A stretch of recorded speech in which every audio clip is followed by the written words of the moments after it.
It really is. Like, Frieza had a great death, but it was great in a funny way. So Penguin had just had a great death scene. It was like the barmaid death scene from Fellowship of the Ring. He just was badass. For an old guy, you know. What else am I in? I'm Shanks in Nun Piece. This whole panel is just going to be listing what I've done. I am Nylok Dragon of Being Entombed, the Flash animated series by Coverfur. Some of you might know what that is. I'm in the K-On! Movie, the actual K-On! Movie. Yes. To surprise a few of you. I'm every British character in that movie. Like, there'll be a couple that I don't voice, but I actually was brought in to record for the actual K-On! Movie. If you buy it on DVD or Blu-ray, you will hear me in talking to these little Moe blobs that are walking around playing music. I don't know what's going on in that movie. I was just very happy to be able to record for something professionally, and since then I've actually booked a lot of professional work, a lot of which I can't tell you about, unfortunately, but there's some really exciting stuff coming out that I'm in that I wish I could tell you about. If I come back next year, maybe I'll tell you about it.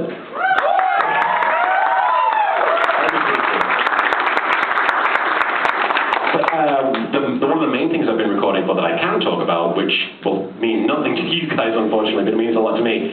I'm recording for a show called Kate and Mim Mim, which is a CGI show, and it's really cute. It's 56 episodes that we just recorded, and I'm Mim Mim. I'm this giant purple CGI bunny who's Kate's imaginary friend, and I got the role because I just did British Tristan's voice. And they liked the take on the character, and I guess it's the role I've been born to play, a big chubby purple bunny, I don't know. He has the heart of a child, just like me. What was it called? Kate and Mim Mim. It's a great title. I play Mim Mim, the purple rabbit. And one of my proudest achievements while recording for that show is that there's a two-part episode, the only two-part episode that we've done, and it was so cool because I get to meet Santa Claus in it. I don't know about you guys, but Christmas is like my favorite thing ever, and Mim Mim got to go to the North Pole, meet Santa Claus, and save Christmas.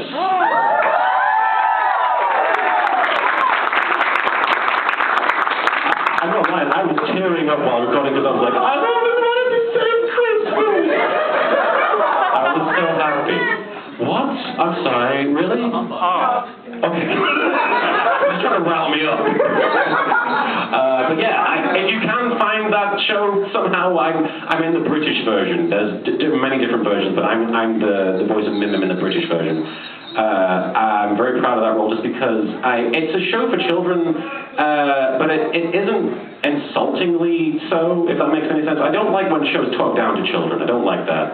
Whereas Kate and Mim Mim is one of those shows that it encourages things like, if you feel like if you feel like you're not special because you can't do what everybody else can do, don't feel that way because they can't do the things that you can do.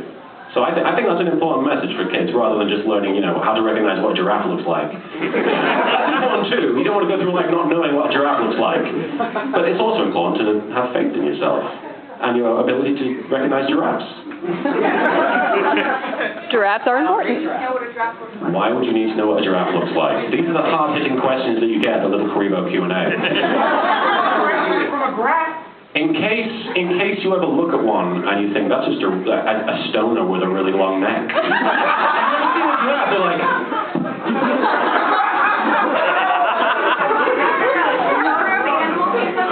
seen a giraffe. They're like. The stoner of the animal kingdom is the panther. The stoner of the have to eat a special type of leaf that's learning everything. High all day. That way the panther has to eat a special kind of leaf that gets them high, or what? They can't digest their food. Or they can't digest their food. I'm the same way.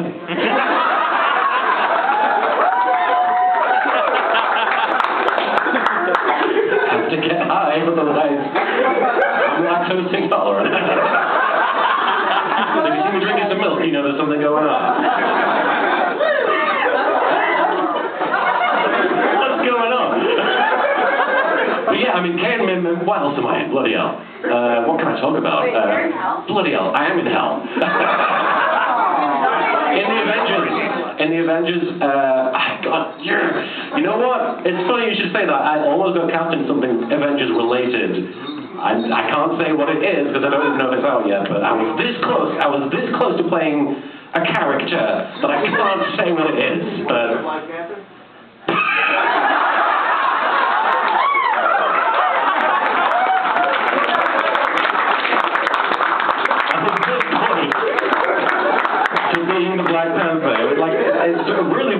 script. They just have him getting high and then eating everything. It's a weird sequel to the Avengers, I don't understand. Age of Danktron. What else am I in? I'm in this room, which is the most important thing that I'm in. So, I think that I've introduced myself. Who doesn't know who I am? Who doesn't know any of the stuff that I've... Okay, really? Okay. Both of you guys are pranksters right here. But I think if everybody essentially knows who I am and what I do and how I digest things by getting high... I learned that one today. Hmm? I learned that today. You learned it today. Wait, was I eating with you? No, we saw you drinking milk. Huh? I'm so high that I didn't remember. You want me to eat some milk? What's that? I would love some milk, man. Would you like some brownies with that? I already had a brownie. Maybe a cup. Hmm? Or two, or three. Or 2 or 3. Hey, man, I'm not going to say no. I'm dude. Can't deny But yeah, if you guys have any questions, feel free to raise a hand up about literally anything. I'm happy to talk about. You didn't raise your hand, mate. Way at the back, what's the question? The alien thing you did. Oh gosh, you saw that? You liked it? Yeah. What was the question? Are you going to do any more like it? I wrote half of the second episode of the Evangelion parody. Who hasn't seen the Evangelion thing that I did? Quite a few. When I released this Evangelion one-shot, which I believe was for charity, I raised a certain amount of money for charity, and people were like, if you choose one-shot, LittleKuriboh does, and I did a one-shot Evangelion abridged. But, I mean, I love Evangelion. It's my favorite anime. I'll let you guys know. It's my favorite anime, but it's hard to make fun of that show without kind of really making fun of that show. It's a little bit full of itself. Isn't that the point? But here's the thing, everybody's made fun of Evangelion at this point. Everybody's said Shinji's a wuss, he doesn't do anything, Asuka's a, bitch, whatever. Everybody said the same old thing, and I wanted to go a different direction with it. I did say a no word, I'm sorry. Walk of shame, okay. Bye! We need some Mad Peanuts music playing. I'm back.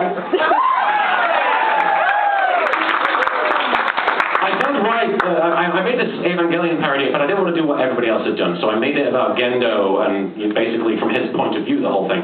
And I didn't have Shinji be a wuss, I just had him be like a little British kid who was just like, I was on Chinese, and I released it, and it got really negative responses. Like, I checked an Evangelion fan site, and they said, LittleKuriboh released its worst Evangelion parody ever. And I was like, oh, I'm sorry. But after a while, every so often at a convention, one person would be like, when are you going to do another Evangelion video? And this convention's that guy. But honestly, I was really proud of it. I think it's a stupid little video, but like the moment where the explosion happens and it's a cross in the sky, and then Jesus pops up and just goes, damn! That's one of my proudest moments. I really enjoyed that. And I did write half the sequel, and it actually it does an interesting thing because I told the story from Gendo's perspective, and the second episode is going to be sort of from Misato's perspective. So it's going to be her showing up and getting Shinji, and then taking him to the Nerve headquarters, and then fighting the Angel, which we've already seen from Gendo's perspective, but I thought it would be interesting to see it from every different character's perspective, and that would be sort of unique in a way. And I wrote the first half, and I'm really happy with it, but the problem is, as I want to do, I get very distracted by things. Oh, a bird. But I get very easily distracted, and I didn't finish writing it, but I'm really happy with the first half, and it's one of those things that I want to take a step back from, and then write when I feel inspired to do more. It's really stupid, though.